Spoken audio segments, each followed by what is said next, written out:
Hi, I'm Rachel, and this is my first Try a Story tag of July 2023. I do two of these Try a Story tags usually in July for my birthday month. And this one in particular is to read one story per each of these five collections. I read from four of these collections sequentially every year, and then really the one at the bottom is the one that is brand new and the one that I'll actually continue and finish hopefully this month. That's the way I do this tag, which was started by Jen Campbell several years back.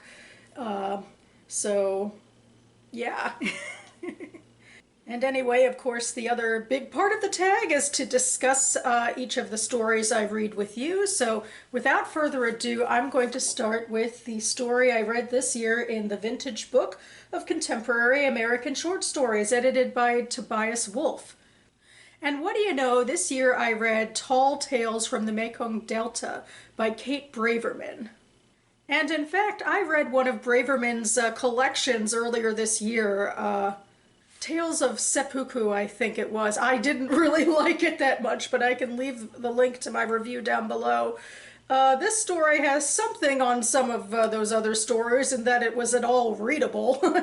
I could at least get through it, but I don't think I really liked this one much either. It's a story about an unnamed female protagonist who happens to be a 30-something-year-old writer going to AA meetings because she was a drug addict who was addicted on cocaine.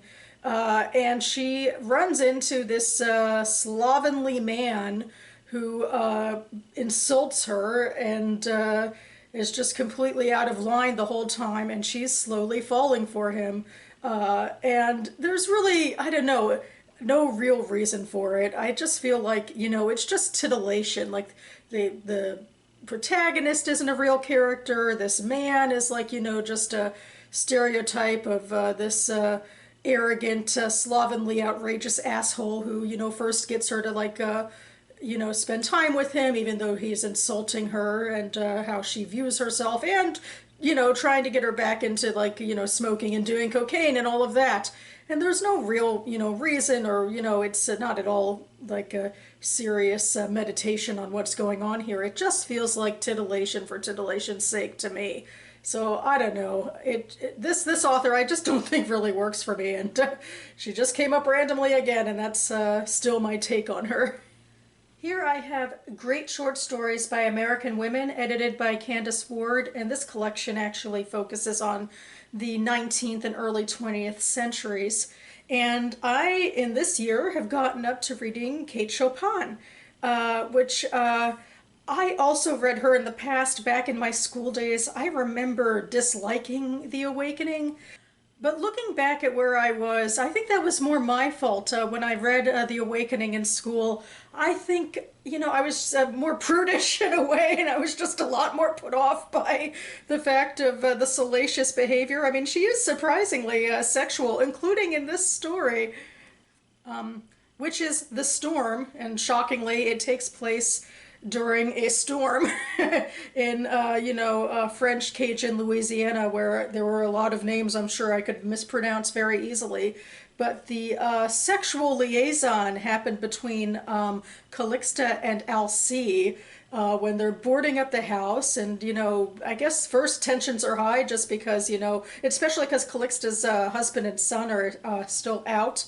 They were procuring some things for her, and they got caught, and had to wait out the storm somewhere else. And the storm is ravaging the house, and Alcina is staying there just, also to be safe from the storm.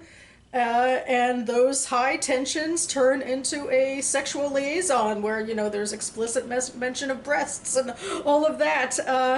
And now I'm far less prudish about this. I kind of like that there's, women who are so overtly sexual in these, earlier tales. And this story, I think, quite overtly is trying to say that no one was hurt. Like that when the husband came home, everything was fine, and Alcina wrote his wife who was staying out of town, and she was fine and like having a good time, away from home. So, like, and it ended just with a line. So the storm passed and everyone was happy, which it feels like it's not only the literal storm, it's the figurative storm of adultery, and how it really didn't do much damage. In fact, mostly it seemed to be a positive thing for Calixta and Alcina in the moment. So I feel like that's somewhat compelling, at least on its own. It's certainly a message for that time period. And I'm back for a bit of fun with Sholem Aleichem and my first love affair and other stories. This is a collection translated from the Yiddish by Kurt Leviant. I feel like the story I read this time, Three Calendars, it's kind of familiar. Maybe I read it somewhere else, or maybe there's just a particular Yiddish kind about this story, which we follow a peddler in Odessa. And he started out making his wares by selling Jewish books, and particularly Jewish calendars around high holidays, which is the start of the Jewish New Year. And he just has 3 calendars left and wants to basically, close out his wares, as it were. But he has no one really left to ask. He's just going through the streets, and he comes across a general who is barking at a peasant, telling him like over and over again the address to his house because of some important poobah who's going to be having dinner with him and like getting directions to the sky or whatever. And our main character, whose name is Avram Markovich, although, it's only said, randomly in the middle of the story, it doesn't really matter, but he's like gaping open-mouthed at this guy, just, I guess, caught up in the moment. He repeats the line a lot, "I'm only human after all," which is sort of his way of justifying any behavior that he does. And the general's like, "What are you staring at?" And this guy decides to try to make a sale, which, doesn't make a lot of sense because the general obviously isn't Jewish, but for whatever reason, I guess he's piqued enough to buy a calendar. And so Avram, the peddler, is high on the success and then decides to take another, even bigger leap of faith, I guess, as it were. And, he has the address of the general in his head from how many times he heard the general say it. So he goes with his 2 calendars to the general's house, hoping to find his wife. And he tells his wife, well, the general said he wanted to buy a calendar and, you'll pay for it here. And at first, the household, is just like, what is going on here? But then he says the guest's name incorrectly because he uses the dinner guest as, his bona fides that, he is who he says he is and that he spoke to the general. But he, it's a hyphenated name, and he, switches the hyphenated names, and that gets the wife laughing. And so she does ultimately take the next calendar and pay for it. So, it works out for him there. And then finally, it's just Avram is like in a crazy place. Like, I can't believe this worked that I sold 2 Jewish calendars to non-Jews. I have this one calendar left. What am I going to do? And he goes back on the streets, and what do you know? He sees another general sitting down, but turns out it's the same general, and he's kind of freaking out by, I guess he's, like a lot of Aleichem characters, he's a little bit neurotic. So when the general notices him and tries to call him over, he runs. And a waiter chases after him, like, "What are you doing? Obviously we were calling you to come over." And the Avram is trying to, play it cool. Like, "What do you mean? Why should I think that this general wants to talk to me?" And to be fair, the neuroticism is predicated on violence, anti-Jewish violence, which happens a lot. And in fact, this story does start with, who knows, did these encounters, predicate the latest pogrom, and the latest anti-Jewish violence that hit Odessa around the same time. And I think Aleichem uses a fake general's name to have started that violence. I'm not sure about, but anyway, so I mean, in this way, it's, a commentary on how it's this Yiddish sort of way of dealing with that sort of trauma. Like, how do we, cope with the waves of anti-Jewish violence? And maybe it's because a general got pissed off at a peddler who sold him Jewish calendars a little bit, with a bit of subterfuge attached. But this is such a Aleichem character, just the way that the excuses he makes for himself and his particular type of nebbishness, and also another thing is, we're at the end of the story, he starts also selling Parisian postcards to kind of like mask the Jewish calendars because of the anti-Jewish violence that had spiked. And he's like, oh, well, who am I? I'm a Jew and I'm being forced to sell this smut that I don't really want to sell, but what can you do? And by the way, I just got in a new shipment for Paris. Do you want one? So, it's just that sort of character vibe that Aleichem is so good at. So, yeah, it was a compelling story.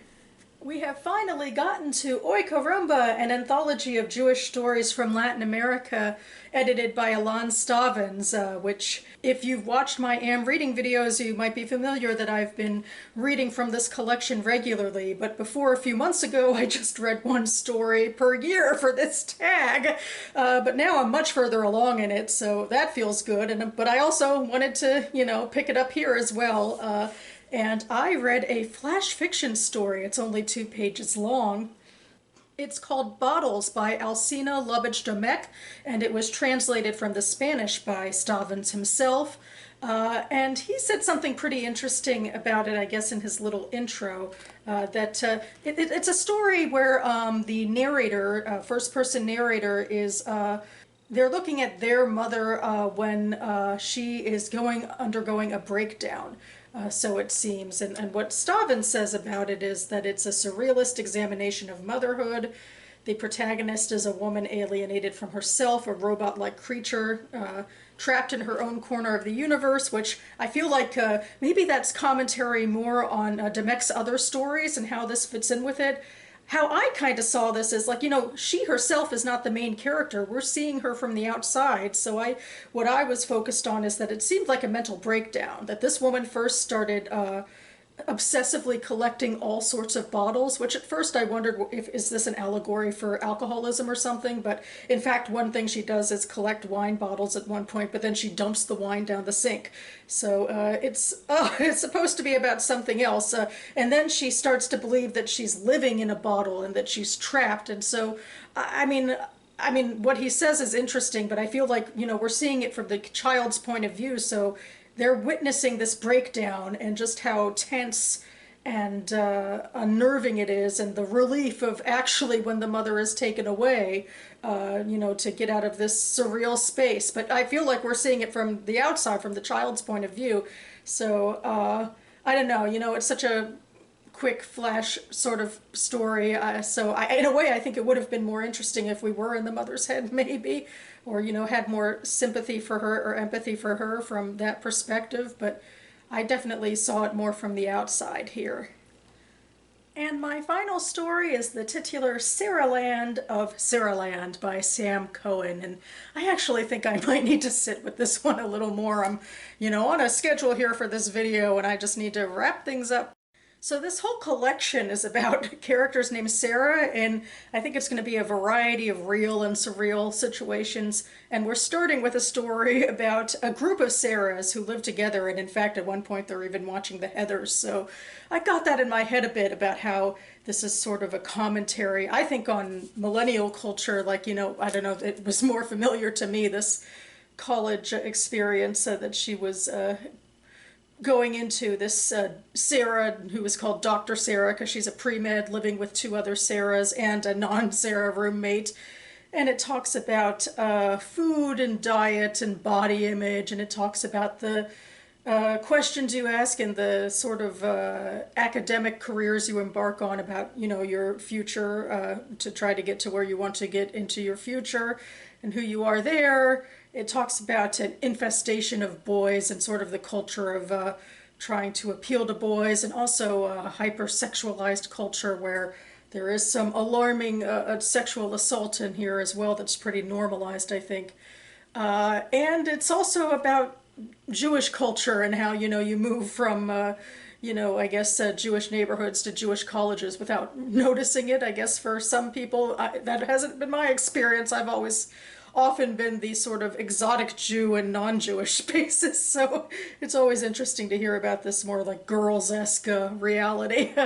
So I don't know, as I was reading it, I was like, there's a lot of interesting tidbits in here, but it wasn't quite coalescing for me. I do think it might need a little more time, and also I assume it doesn't have a huge, thorough plot to it. It is somewhat a collection of things that Sarah is noticing about life in Sarahland, as she calls it. But there's a lot of interesting stuff in here. I'm